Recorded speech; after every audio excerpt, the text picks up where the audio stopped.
Chapter 1. The Invitation to Briarwood. It was a damp and misty morning in late October when Detective Jane Parsons received the invitation that would lead her into one of the most intricate cases of her career. She was seated in her drawing room, sipping her morning tea while reading the Times, when a sharp knock came, precise and deliberate. Her housekeeper, Mrs. Ellison, answered the door, and moments later entered with a small envelope on a silver tray, her brow raised. "For you, Miss Parsons, delivered by a footman, quite the fuss." Jane took the envelope with mild curiosity. The heavy parchment bore a gold-embossed crest, a rampant lion framed by a laurel wreath, and the wax seal was deep crimson, unbroken. She recognised the insignia at once. It was the personal seal of Lord Oswald Penhaligon, a man whose name drifted through political circles and whispered social gossip like cigar smoke in a gentleman's club.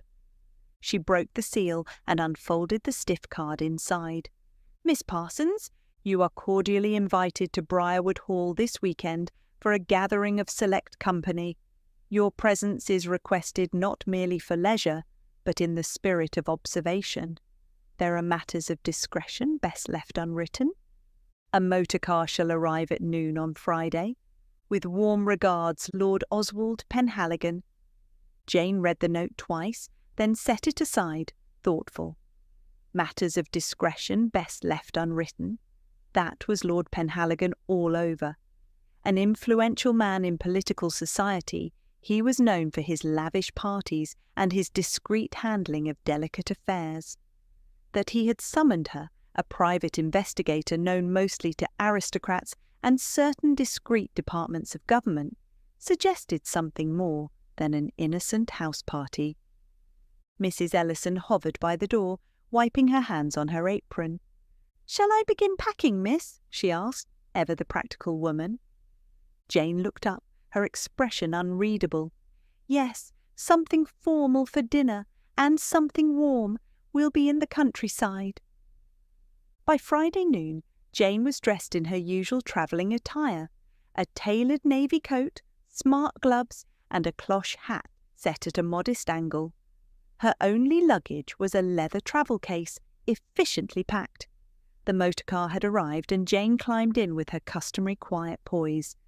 The journey to Briarwood Hall took nearly 3 hours, winding through fog-veiled lanes, sleepy hamlets, and stretches of forest where the trees stood tall and grave like sentinels.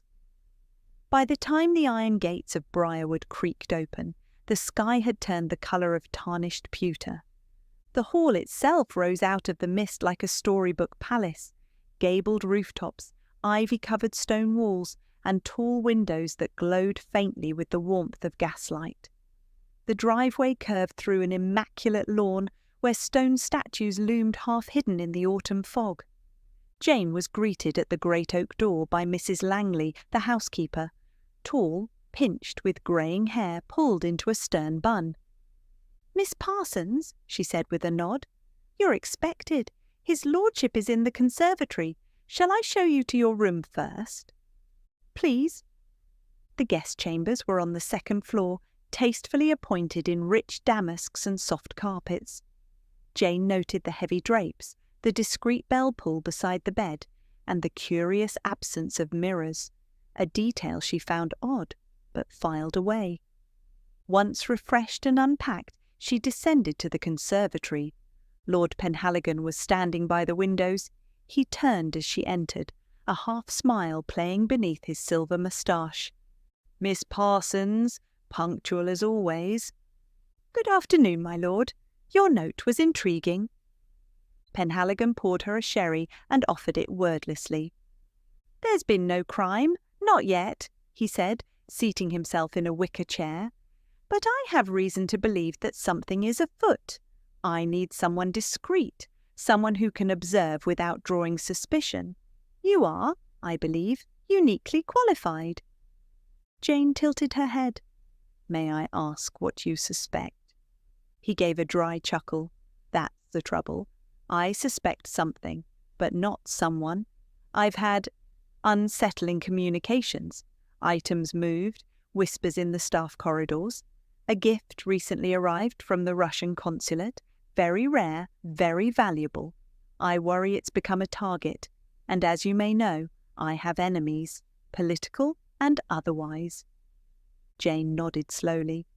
So I am to be another guest at your weekend gathering, while in reality I observe and report? Exactly. We are 8 at the table, 4 guests of note, and a game of bridge tomorrow night that will reveal more than just cards, I dare say. There was a pause. Do keep your wits about you, Miss Parsons, Penhaligon said quietly. There are games within games, and some, I fear, may be playing for keeps. As Jane returned to her room to prepare for dinner, she passed the portraits that lined the long corridor, stern ancestors in powdered wigs, faded war heroes, and women with eyes like secrets. The air carried the scent of beeswax and old paper. She had attended many house parties in the name of investigation, but something about Briarwood Hall felt different. Chapter 2. The Players Take Their Seats. Dinner that evening at Briarwood Hall was a grand affair. The long oak dining table, polished to a mirror sheen, was set with silver flatware, crystal glasses, and bone china edged in gold. A chandelier of Austrian crystal hung above, its light reflecting in 1,000 tiny flames. Jane Parsons arrived precisely at 7, dressed in a gown of deep green velvet and a string of pearls that had once belonged to her mother. Her eyes, cool and observant, took in every detail, particularly the guests, each one a character unto themselves. At the head of the table sat Lord Oswald Penhaligon, the host. Immaculately dressed in black evening wear, he exuded quiet power, the kind that needs no introduction. His silver hair gleamed beneath the candlelight, and he surveyed his guests like a man who had gathered them for a purpose not entirely social. To his left sat Lady Cecily Penhaligon, his wife, and a woman of remarkable poise. Slender and pale, with an angular beauty and eyes like blue frost, she wore a gown of grey silk and a diamond brooch shaped like a peacock feather. Jane noted that she barely touched her wine and spoke very little, only when directly addressed. Next was Major Bertrand Hughes, the former army man. His weathered face bore the marks of sun and wind, his moustache trimmed with military precision. He had the air of a man who still gave orders, even in retirement. Hughes had spent years in the British colonies and often reminisced loudly, with a tone that barely concealed contempt for anyone who hadn't. Then there was Clara de Vries, an elegant Dutchwoman who described herself as an art dealer. She was vivacious and charming, perhaps a touch too much so. She wore a daring dress in sapphire blue, and her eyes sparkled with amusement as she exchanged witty banter with the men. Her accent was lilting, but Jane detected the faintest edge of calculation beneath the surface. Finally, there was Miles Everstone, the youngest guest by far. In his early 30s, with sharp features and a restless energy, he was a rising member of Parliament and known for his ambitious speeches on trade and foreign policy. He laughed often, but his gaze darted like a bird's, always scanning, always judging. 2 others rounded out the table, the Reverend Mr. Greaves, a portly and red-faced country parson who had known the Penhaligons since childhood, and Miss Agatha Marlowe, an elderly cousin of Lady Cecily's, half-deaf and wholly indifferent to the rest of the company. And then there was Jane, seated midway down the table between Miles and Clara, her presence explained by Lord Penhaligon as an old friend of the family with a fine appreciation for bridge. Conversation over dinner was polite, but not entirely natural. There was an undercurrent of tension, subtle like a faint draught in an otherwise warm room. Jane listened rather than spoke, watching how glances lingered, how remarks were veiled. The soup was leek and potato, followed by a delicate trout with almond butter and a roast pheasant with blackberry sauce. The wine flowed generously, and though Lady Cecily barely drank, Major Hughes and Miles Everstone accepted every refill. At one point, Hughes leaned across Clara de Vries to speak to Jane. "You don't strike me as the typical country house guest, Miss Parsons. You're too quiet." Jane smiled politely. "And yet, I imagine I'll learn quite a lot, Major." He barked a laugh. "Oh, I don't doubt it. These gatherings are like war camps. Alliances, betrayals, peace treaties brokered in the drawing-room. You just have to listen to the right whispers." Jane looked at him. "You sound as though you've played the game before." He raised his glass. "Always." After dinner, the company moved to the drawing-room for brandy and cigars. A fire roared in the hearth, and a gramophone played something soft and continental. The men gathered near the mantel, while the women drifted to the settees, some with embroidery, others with cards. Clara de Vries eventually rose and approached Lord Penhaligon. "You promised us a bridge game, my lord," she said playfully. "Is that to be tomorrow?" He smiled faintly. "Yes, after tea. A little tournament, perhaps. I think it will prove illuminating." Jane noticed the glimmer in his eye, the deliberate weight of his words. Clara clapped her hands. "Then let it be settled. I adore bridge. So revealing, don't you think? Not just of skill, but of temperament." Miles chimed in from the corner. "I've never played bridge with an art dealer before. I assume you bluff like a painter, dramatically." Clara laughed. Lady Cecily, from her seat near the fireplace, said in a tone as cold as the fog outside, "We've had enough drama, I think." The last bridge game we hosted ended with someone storming out. "An unfortunate misunderstanding," Lord Penhaligon said swiftly, "but I'm confident our guest this time will behave." Lady Cecily's lips thinned. "Let us hope so." Later, as the house quieted and guests drifted off to bed, Jane remained in the drawing-room, ostensibly reviewing the evening papers. Lord Penhaligon returned briefly, his brow lined. "You saw them," he said quietly. "I did." "Any first impressions?" She considered for a moment. "They all hide something. The question is, which secrets are petty, and which are worth killing for?" Penhaligon stared into the fire. "Tomorrow's game will bring things into focus. Watch them closely, Miss Parsons. The bridge table often reveals more than confessions ever could." She inclined her head. "I intend to." She walked up the grand staircase to her chamber, the gas lamps flickering on either side, wondering what the game tomorrow may reveal. Chapter 3. A Vanishing Treasure. The next morning, Jane Parsons rose early, long before the rest of the house stirred. She always preferred to walk before breakfast, a habit she had formed a decade ago. The gardens were still, save for the occasional caw of a crow or the rustle of leaves as a gardener trimmed the hedges. Jane strolled along the flagstone path toward the east wing, noting the architectural details of the house. Elaborate stonework, narrow balconies, and a network of interconnecting doors and corridors that made it, as she thought to herself, a perfect stage for private affairs, and even more private disappearances. When she returned, the house was beginning to wake. Servants moved silently through the halls. The breakfast table was being set with silver pots of coffee, tea, warm rolls, and boiled eggs. Most guests filtered in by 9. Clara de Vries arrived first, resplendent in a burgundy morning gown, her blonde hair piled high. "Good morning, Miss Parsons," she said with a grin. "I trust your dreams were not as foggy as the weather." "I rarely dream at all," Jane replied. "Reality tends to be interesting enough."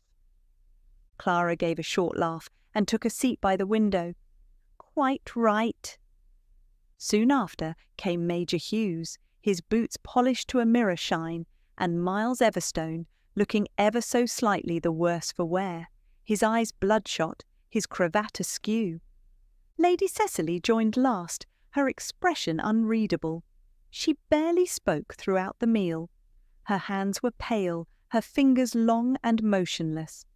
Lord Penhaligon did not appear at breakfast. By late morning, the guests had scattered across the property, some to the library, others to the gardens or billiard room. Jane took the opportunity to explore the house with practised subtlety. She traced her way back through the east corridors and past the study, Lord Penhaligon's private domain. The heavy oak door was closed, but she paused, noting the lock. An elaborate brass fixture with a double keyhole. Not the sort one could pick without considerable skill. By midday, the guests gathered in the drawing-room, waiting for Lord Penhaligon to appear for lunch. But he did not come. It was just after 1 o'clock when Mrs. Langley, the housekeeper, entered the room, pale and flustered. Her hands were clasped tightly in front of her apron. "I beg your pardon," she said, her voice trembling. "His lordship asks that Miss Parsons attend him in the study at once. It is a matter of some urgency." Jane's gaze flicked to the others. Lady Cecily's lips pursed. Clara raised an eyebrow. Major Hughes narrowed his eyes but said nothing. Jane rose. Of course. The study was a grand room lined with bookcases, a vast oriental rug, and 2 tall windows shrouded in velvet curtains. Lord Penhaligon stood at his desk, his normally composed face etched with tension. The French doors leading to the garden were slightly ajar, letting in the scent of damp earth and autumn leaves. He gestured for her to enter and shut the door behind her. "It's gone," he said flatly. "The egg." "The Fabergé?" Jane asked. He nodded and moved aside to reveal a glass display cabinet behind his desk. Its doors hung open. Inside, velvet-lined compartments displayed various objets d'art, miniature paintings, an ivory chess set, and a carved jade elephant, but the central pedestal was empty. "No signs of forced entry," he continued, "and the study has been locked since last evening. Only I, my valet, and Mrs. Langley have keys." Jane crossed to the cabinet and examined it. No shattered glass, no scratches around the lock. "When did you last see the egg?" "Last night, after the guests had retired. I came in for a book, and it was there, glinting like a flame. This morning I intended to show it to you, as a precaution. When I unlocked the study just now, it was gone." "Who else knows about it?" "The guests may suspect its value, but none have seen it closely, except for Clara de Vries. She examined it briefly in my presence 2 days ago. She seemed very interested." Jane walked slowly around the room, taking in the layout. The French doors, the fireplace, the row of cabinets and drawers. Then she looked down. There, barely visible in the thick rug, was the faint impression of a shoe. Not the heavy tread of Lord Penhaligon's polished slippers, but something narrower, more delicate. She knelt and traced the edge of it with a gloved hand. This was made recently, and whoever it was stepped carefully, likely to avoid leaving more than a trace. Penhaligon's brow furrowed. "You suspect one of the guests." "I suspect everyone," Jane said softly, "until I have reason not to." That afternoon, a quiet unease settled over Briarwood Hall. Though Lord Penhaligon made no announcement, Jane noticed that the guests became increasingly restless. Clara was seen pacing the lawn alone. Major Hughes spent an unusual amount of time speaking with the footman. Miles took to the billiard room with a glass of whisky and struck the balls with increasing agitation. Lady Cecily remained in her room. The bridge table had been set in the blue salon by 4 o'clock. Crystal ashtrays, neatly arranged scorecards, and delicate pastries sat ready on the sideboard. But the players were less enthusiastic than before. "I must admit," Miles said, fidgeting with his cufflink, "this whole atmosphere has grown rather odd. Our host remains secluded, and I hear the staff muttering about missing objects." "Missing?" Clara turned sharply. "What objects?" Miles shrugged. "I only know what the footman let slip. Something valuable, I gather." Jane said nothing. She sat quietly, observing their reactions. "I suppose we shall find out in due course," Major Hughes muttered. "The walls here are thick, but secrets have a way of slipping through the cracks." The first hand of bridge was dealt. Cards were drawn, smiles were offered. But beneath the surface, something churned, like smoke rising through floorboards.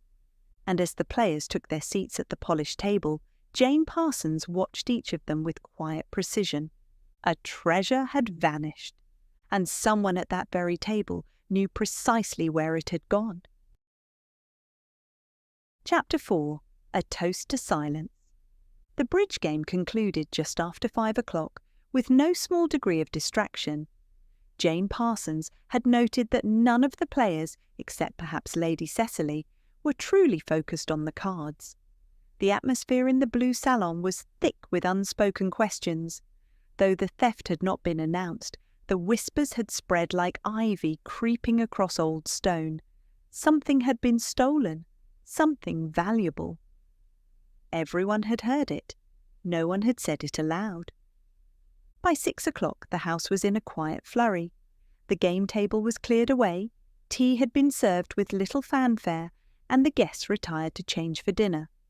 Jane had excused herself and returned briefly to the study, where Lord Penhaligon sat at his desk, staring at a glass of untouched sherry. "It was no common thief," he said quietly as Jane entered. The study was locked. The egg was hidden among other valuables, yet it alone was taken. This was someone who knew what to look for. Jane nodded. "And someone who knows how to act quickly." Penhaligon looked up. "You've formed a theory?" "Several, all fragile." "Will you question them directly?" Jane shook her head. "Not yet. Sometimes people reveal more when they think no one is watching." He smiled faintly. "A skill you've mastered, I suspect." Dinner that evening was a far quieter affair than the night before. The candlelight flickered uneasily, and the conversation was polite, but fragmented. Major Hughes drank deeply and talked of cavalry formations. Clara de Vries responded to him with smiles that didn't quite reach her eyes. Miles Everstone arrived late, claiming to have fallen asleep after the game, though his expression was tense and drawn. Lady Cecily said almost nothing at all. Jane, once again seated between Clara and Miles, remained quiet, observing the intricate threads between the guests. Miles and Hughes exchanging guarded glances. Clara de Vries watching Lord Penhaligon with just a little too much interest. Lady Cecily barely eating, her eyes fixed at some point just beyond the candlelight.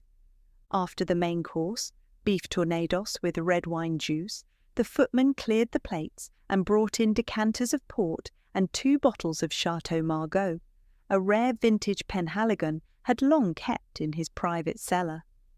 Lady Cecily raised an eyebrow as the footman uncorked one of the bottles. "Is this not a touch excessive?" she asked her husband. Penhaligon smiled. "I thought a treat might restore spirits. We're all a little weary today." "Indeed," murmured Clara, "but perhaps this is the calm before something rather stormy." A curious silence followed. The wine was poured, glasses lifted, a few light toasts were made, one from Major Hughes to better weather, another from Miles, dry and hurried, to the elusive pleasures of bridge. Jane did not drink. Instead, she watched, and it was a good thing she did. 10 minutes later, as the guests moved to the drawing-room, the fire was crackling, the wine had begun to settle into bloodstreams, and conversation was slowly returning to its polite rhythm. Until Clara de Vries suddenly placed her hand on the sideboard, as though seeking balance. "Excuse me," she said, blinking. How strange. I feel—" Her voice faltered. She took a step forward, then swayed and collapsed to the floor. The room erupted. "Clara!" Lady Cecily gasped, rushing forward. Miles dropped his glass with a loud shatter. Hughes crouched beside her, placing 2 fingers to her neck. His jaw stiffened. "She's not breathing." Penhaligon barked an order to the butler. "Fetch doctor." Thistle, immediately. But Jane was already moving. She knelt by Clara's side and checked for a pulse. There was none. She looked at her eyes, wide, startled, glassy. Her skin had paled dramatically, and then a faint scent, almost metallic, lingered on her breath. Jane looked up. "She's dead," she said quietly, "and I believe she was poisoned." A horrified silence fell upon the room. "No," Lady Cecily whispered. "Surely not. How—" "She was fine just moments ago," Miles cried, pacing like a caged animal. "She was laughing." Jane rose slowly to her feet. Her voice was calm but commanding. "No one is to leave the manor. Lock all doors. Have the servants remain in their quarters. This is no longer a private affair, Lord Penhaligon." He nodded grimly. "Of course."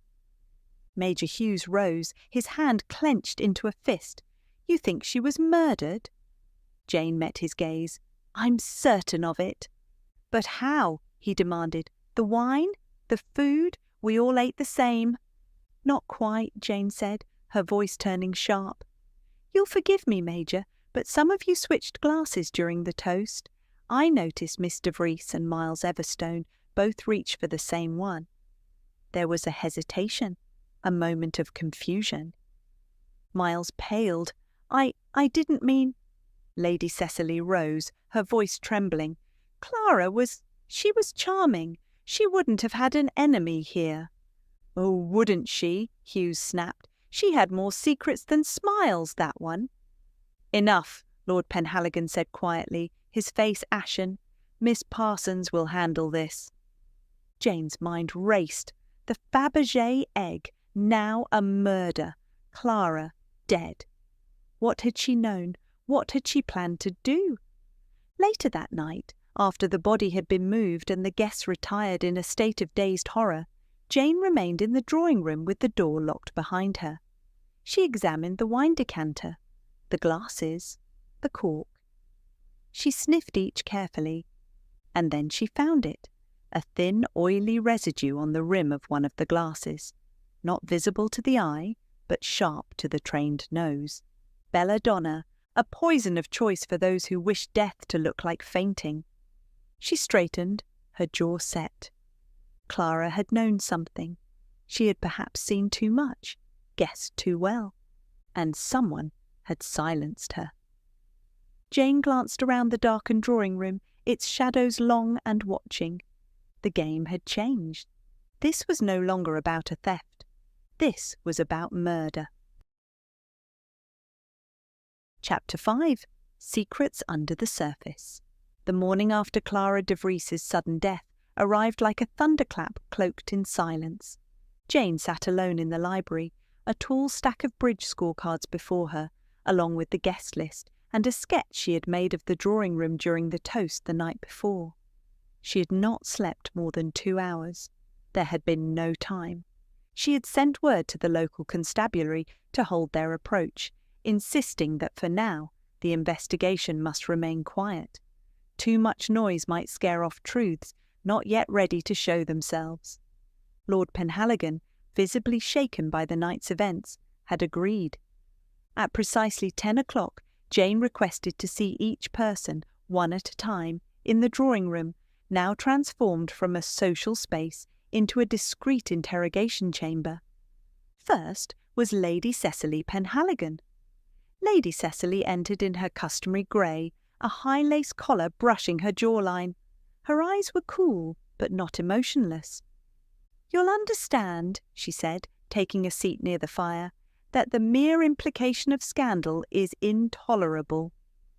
Jane didn't respond to the threat. "You were seated closest to Clara when she collapsed." "I noticed.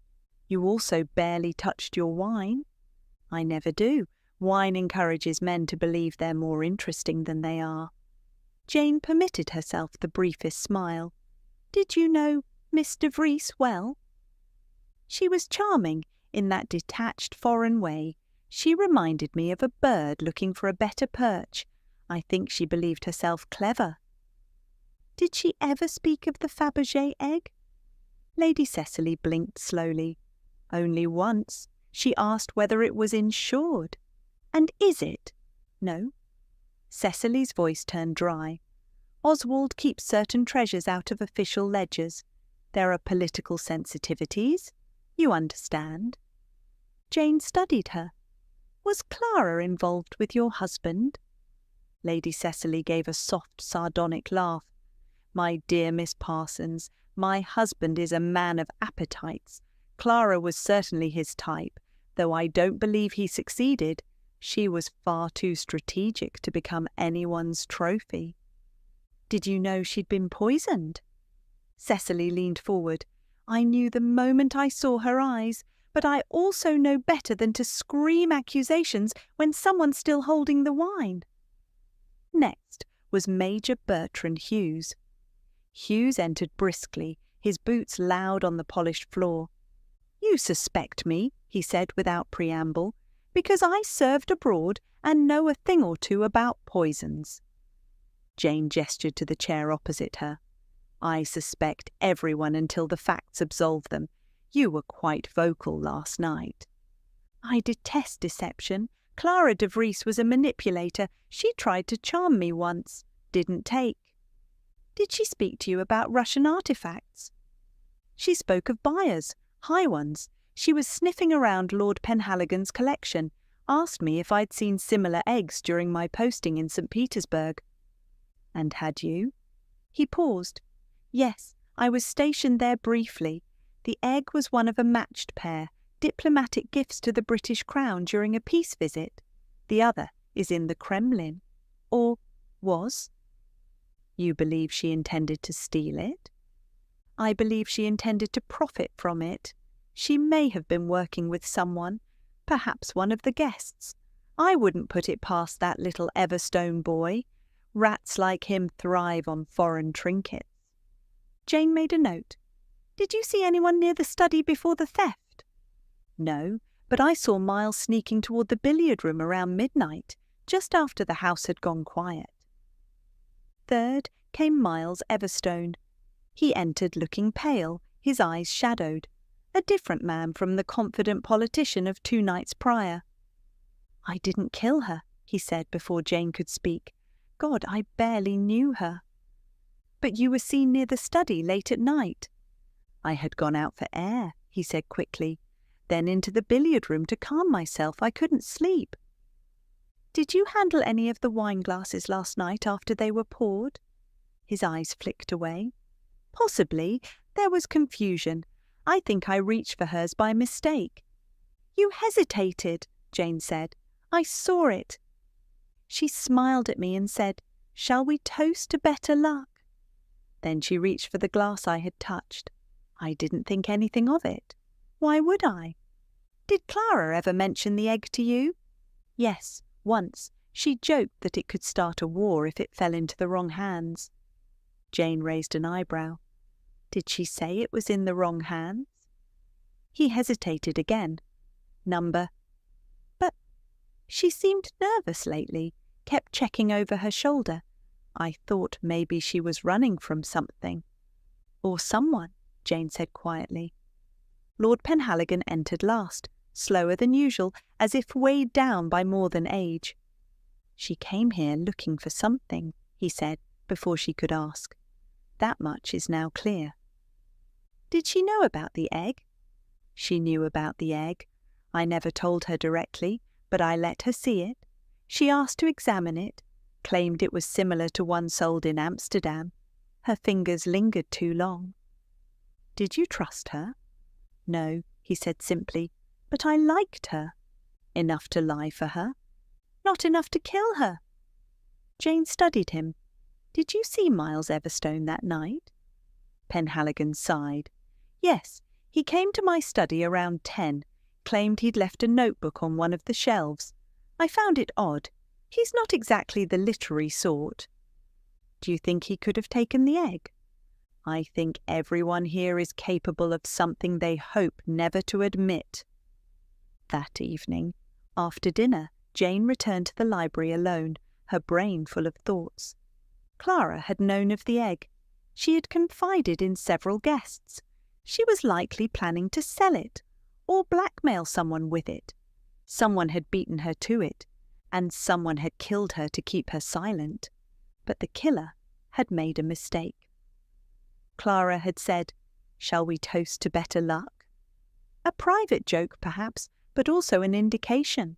She knew her glass had been swapped. She drank anyway. Why? Unless she believed it was safe.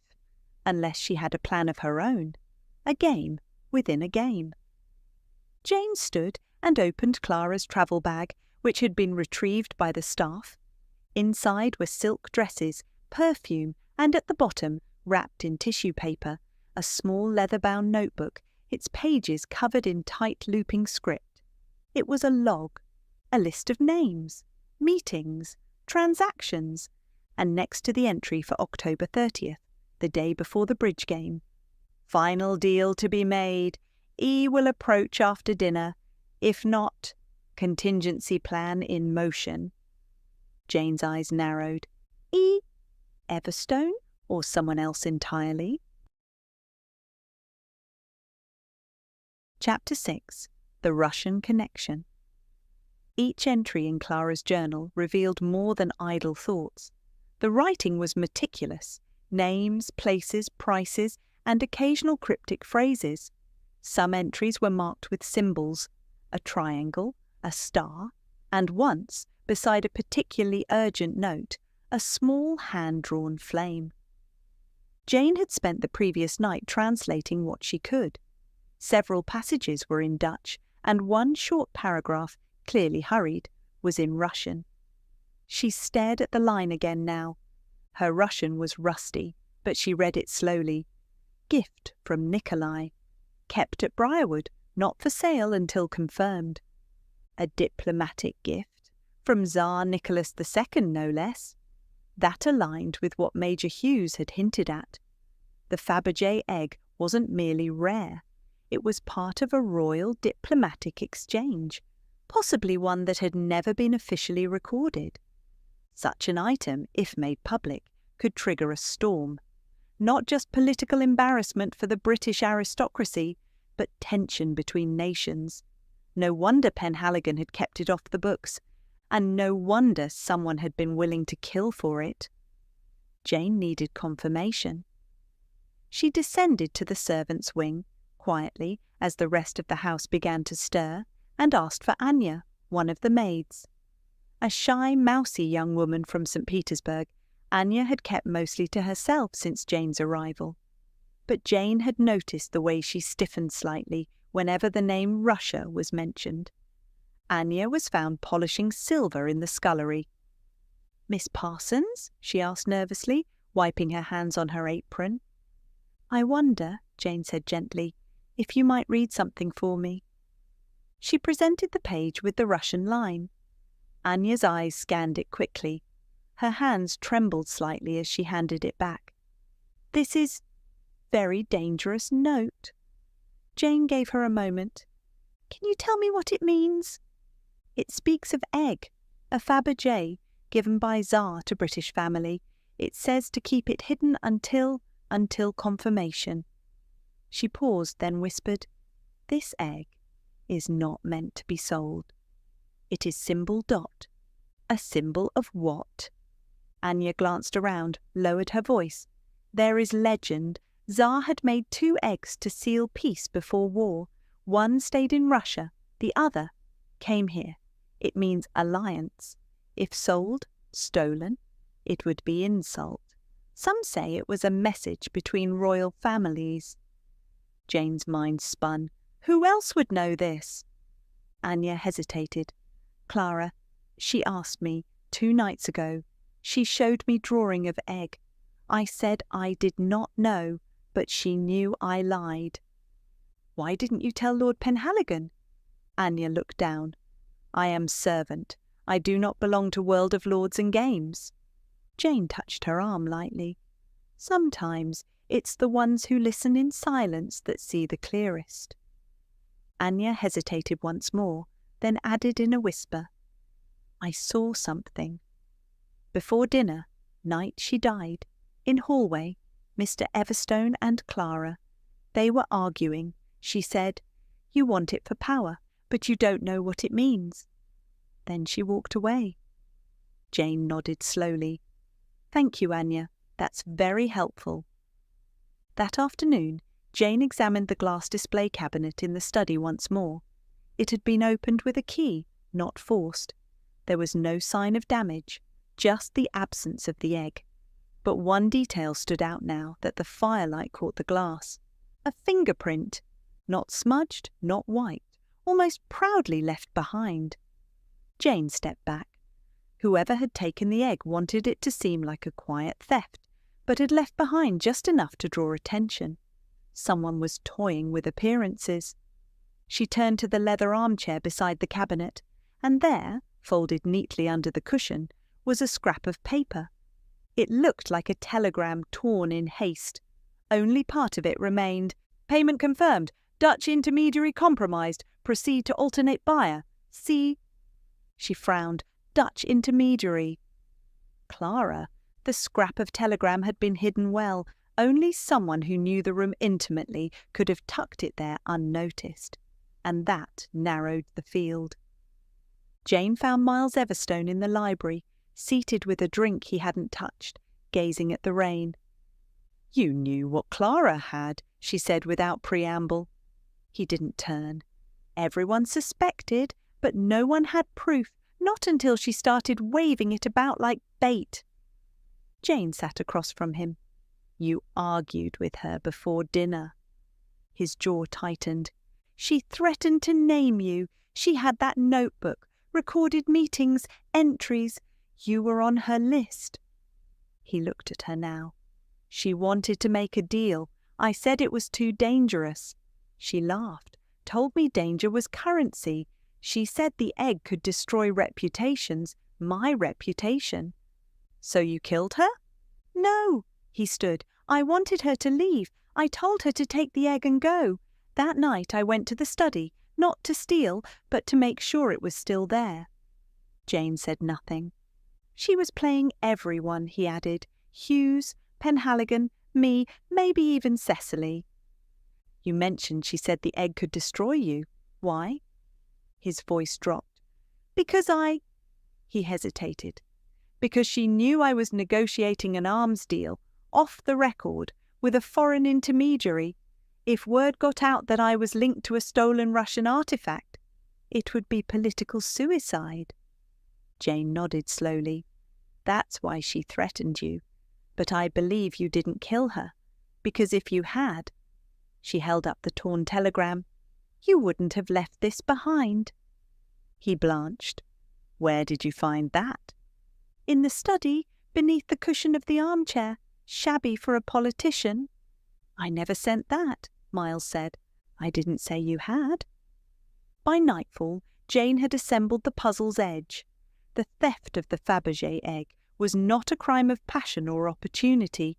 It was a transaction gone wrong. Clara had played too many sides, made too many threats, and someone had acted before she could act first. But there was one piece still missing, the location of the egg. If it hadn't been smuggled out of the house, then it had to still be somewhere within Briarwood Hall. And Jane now had one more reason to suspect who had taken it, because only one person had both access to the study and enough knowledge of Clara's intentions to know the exact moment to strike. Chapter 7.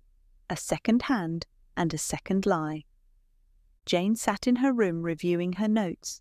The threads were converging. A theft, a murder, a diplomatic scandal buried in a Fabergé egg. And among the suspects, each with motive and opportunity, someone had made a fatal error. And now she had found it. Her suspicions had taken root the night before, after speaking with Miles Everstone. The telegram fragment tucked beneath the armchair had been written on telegram paper specific to the Briarwood Hall stationery cabinet, a small but telling clue. Guests had no access to it, only residents and staff. But it wasn't just the telegram. Jane had returned to the blue salon, where the bridge game had taken place. The cards were long cleared, but she had made careful notes of where each guest had sat and the order of play. The duplicate scorecards still lay folded in the desk drawer.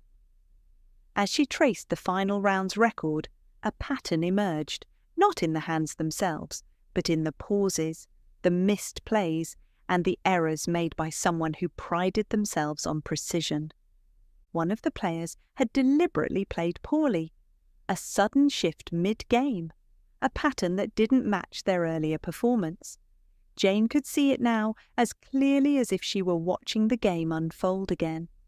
Someone had used the bridge game as cover, a moment of distraction, a round missed, a convenient excuse to leave the table briefly under the guise of needing air. In the billiard room, Major Bertrand Hughes was practicing his shot, knocking the ivory cue ball into a corner pocket with practiced ease. He looked up as Jane entered. "Come to try your hand?" he asked gruffly. "Only at conversation," she replied. "You said something curious the other night, that Clara reminded you of someone bluffing at war." He chalked the cue. "She did. Too clever by half.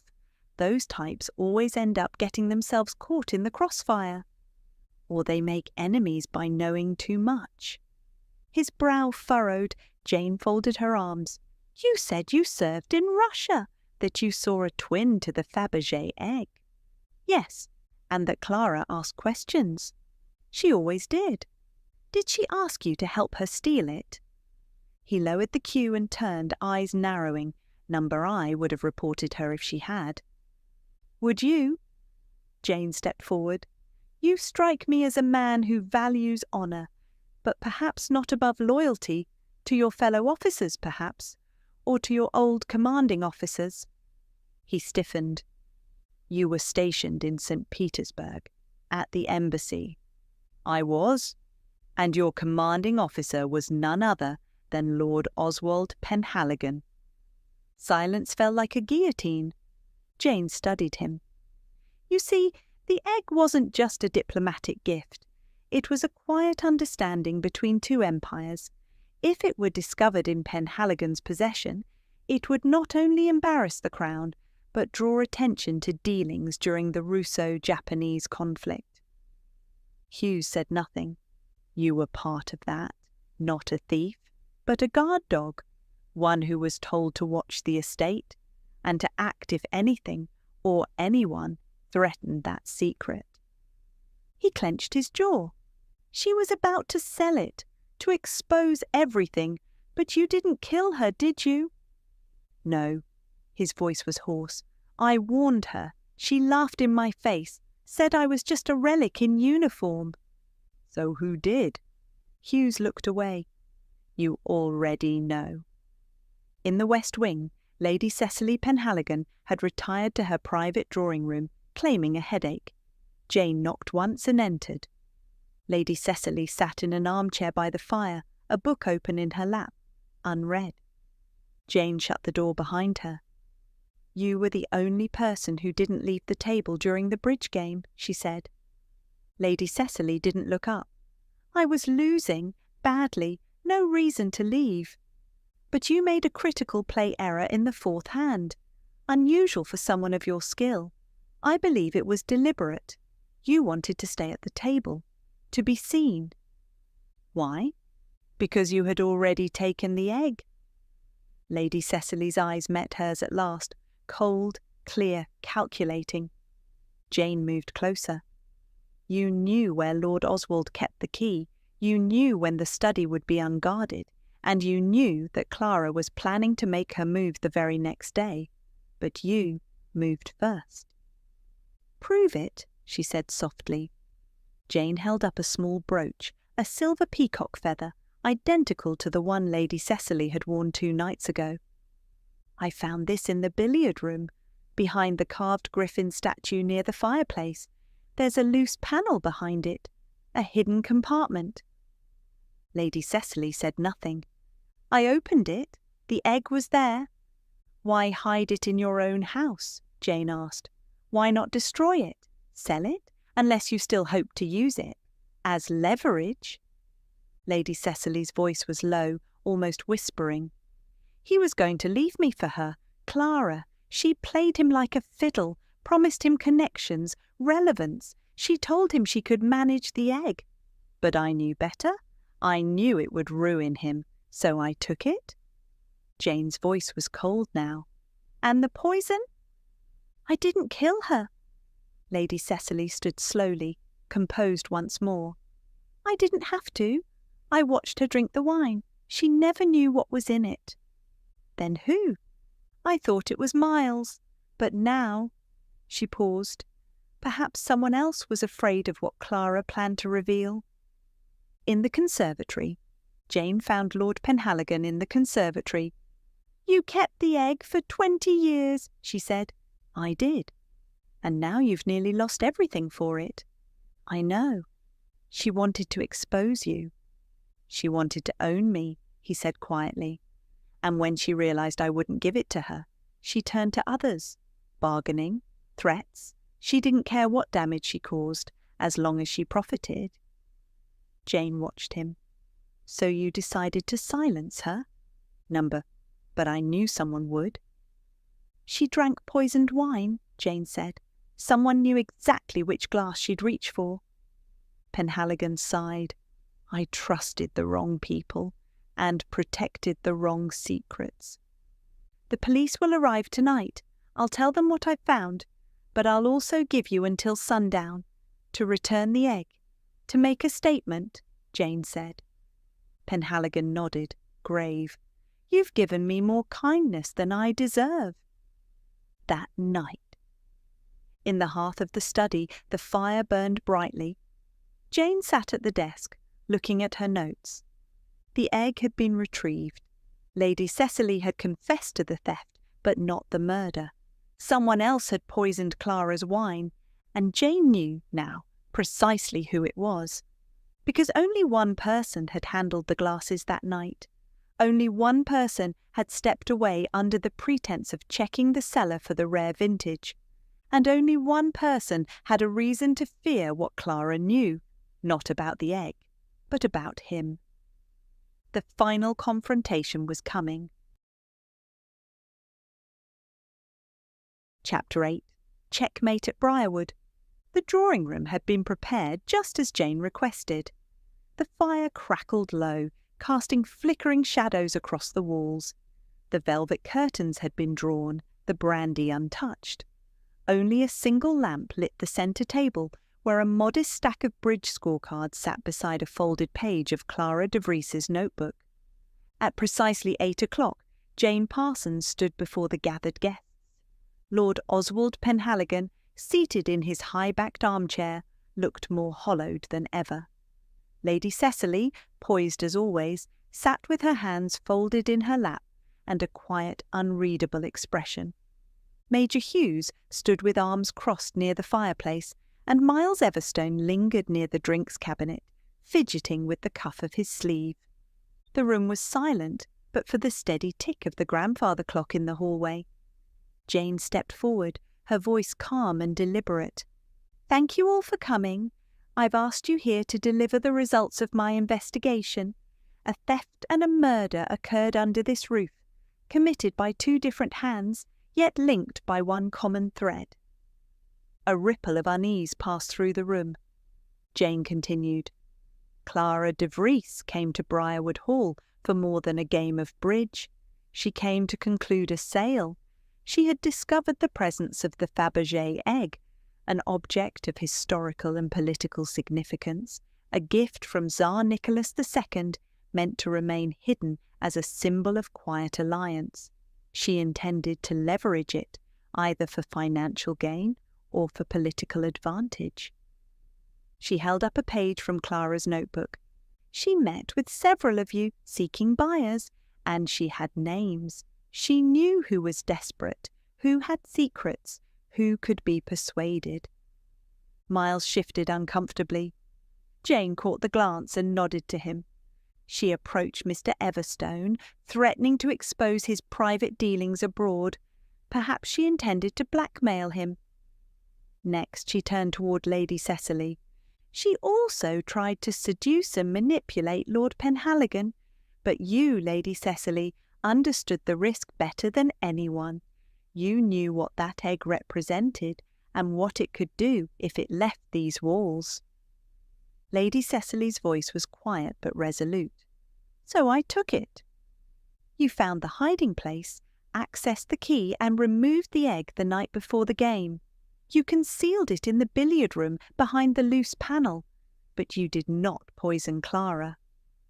No, that act required intimate access to the wine, to the pouring, to the glasses themselves, and for that we must consider the events of dinner on the night of the murder."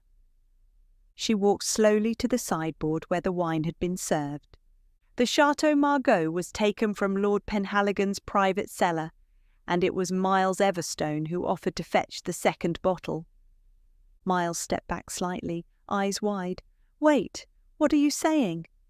"I'm saying," Jane said gently, "that you knew which glass Clara would reach for, because you arranged for her to do so." He shook his head. That's not, she reached for mine. It was a mistake." Jane held up a hand. "Yes, it was a mistake. For her, not for you. You made sure the poisoned glass was nearest her, and when she reached for it, smiling, you let her." Miles paled. "No." "She had power over you," Jane continued. "She had records of your arms negotiations, illicit ones. If she exposed them, your career would collapse. Your future, gone." "No, I didn't mean," Miles stammered.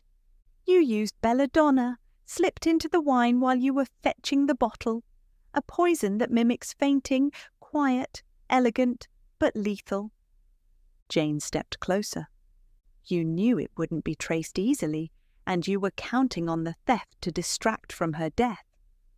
Miles was now shaking his head, voice trembling. "I just wanted her to stop. She said she'd ruin me. She laughed in my face." "Clara's final words," Jane said softly, "were, 'Shall we toast to better luck?' She knew the glass was suspicious, but she drank anyway, because she still believed she held the winning hand." Jane looked at him with something between pity and sadness. "You tried to silence her, but the moment she fell to the floor, you lost control of the narrative." Miles lowered himself onto the armrest of the nearest chair. Major Hughes growled, "Disgusting!" Lady Cecily said nothing, though her jaw had tightened visibly. Lord Penhaligon spoke at last. "You should have come to me, Miles." "And say what?" Miles snapped bitterly.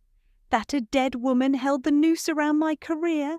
That I was being bled dry by a woman you were protecting?" Jane interrupted quietly. "No more. The authorities are on their way. I trust you'll give your statement." Miles didn't resist. He merely nodded, silent and broken. Later that night, as the rain eased into a soft mist, Jane walked alone through the halls of Briarwood. The egg had been returned to its case. The storm had passed. She paused at the grand staircase where Lord Penhaligon stood waiting. "You were right," he said. "Secrets rot in the dark." Jane gave a faint smile. Better they be buried properly than allowed to fester. Epilogue. 3 weeks later, the papers whispered of a tragic incident at Briarwood Hall. An art dealer found poisoned, a rare Russian artifact quietly returned to a private collection, and a rising politician who had stepped down due to health concerns. But Jane Parsons' name did not appear in any headlines. She had done her job, as always, in silence and with precision.